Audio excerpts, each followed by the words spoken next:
next to your typical actor, it looked like a gorilla. Bautista just had another insane body transformation. I'm training hard. Fans were worried after his dramatic weight loss. Getting that weight off has been a challenge. He went from being the biggest actor in Hollywood The heaviest I've ever been was 370 pounds. to just 240 pounds. Killing myself to be this trim. But he did it for a very important reason. I started trimming down for a particular reason. However, fans were suspicious when he dropped the weight so quickly. I probably overdid it. I was probably a little too big. And many wondered if he'd turned to Ozempic.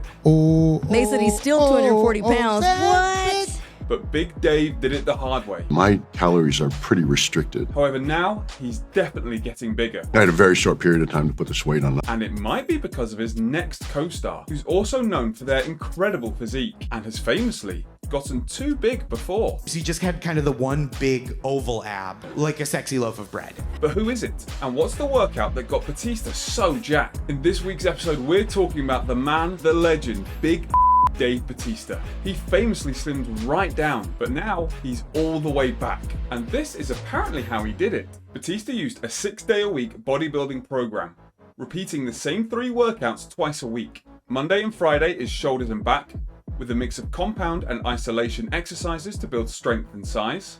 Tuesday and Saturday is chest and arms, with higher rep ranges to limit the potential for injury. And Wednesday and Sunday is legs, because the animal never skips leg day. This is a properly brutal workout. Training 6 days a week is tough, and honestly, I'd only advise it if you were deep into your fitness journey. For people who are just starting out, this is way overkill. But there is a lot of very smart stuff in there. Increasing the reps for chest and arms with Batista's history of injuries is a really smart thing to do. There's lower weight, less stress on the joints, and less of the potential for that rebound energy at the bottom of the reps. And working each body part twice a week with this insane amount of volume is a great way to build muscle. For normal people like myself, in general, getting about 9 sets per body part per week is about what you're looking for to build muscle relatively quickly. But as we all know, abs aren't built in the gym, they're cooked in the kitchen. And while he may be the animal, Batista's diet isn't quite so wild. When I was bodybuilding, it was all about getting calories in, getting high protein. And I used to eat typically everything. Well, I cut out red meat and I cut out pork in 2010, dairy-free, gluten-free. And about 6-7 months ago, I completely cut meat out of my diet and went just predominantly plant-based. I think a lot of people would be surprised by Batista's diet. But how does someone who's plant-based get so big, build so much muscle, and get enough protein in? Well, there's actually a lot of high-quality plant-based proteins out there. Things like soy, legumes, nuts, beans, all these kind of things pack a serious amount of protein. The tricky part is the volume of them that you need to eat to get enough protein in. But for someone like Bautista, whose career essentially is making sure that they stay in shape, it's certainly doable. But if there are any plant-based protein lifters out there, please do let us know in the comments what your hacks are to get enough protein into your diet. But who is the actor that's forced Bautista to start getting big again? Big Dave is due to star in buddy cop movie The Wrecking Crew. Now I'm starting to get lead roles. And the Amazon movie studio has teamed him up with one of DC's biggest names. And Zach called me in and he was a huge fan. He wanted to take Aquaman. Jason Momoa is set to star alongside Bautista. I gotta get ready for Batista!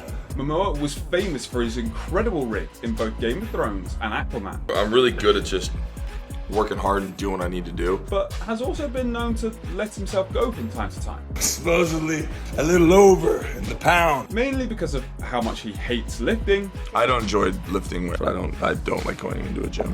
How much he loves beer. The dog needs a bone. And that bone is some Guinness at the end of the night. But now, he's all the way back too. You haters. And he looks incredible in Apple's Chief of War. I think it's a full body endurance that it was just everything was asked of me. So much so that Batista's had to step up his game. Yeah, I gotta get big. I gotta get big. Now, I've always thought people commenting on Momoa's physique are kind of dumb. Is he as shredded as he was back in the Aquaman days? No, but there's still clearly a lot of muscle mass there. And in my opinion, stripping off fat is far easier than building new muscle. So if he wants to strip down, he's fine to. And now don't get me wrong, the love of Guinness is always going to be an obstacle that he has to overcome for that because it's so calorie dense. But at the same time, if you have a treat that helps keep you sane, that's absolutely fine. Just keep it in moderation and you'll be golden. But who do you think will be the most jacked when The Wrecking Crew hits screens? Let us know down in the comments, and if you like that video, make sure to check out this next one, and don't forget to subscribe to keep up to date with all the latest celebrity fitness news.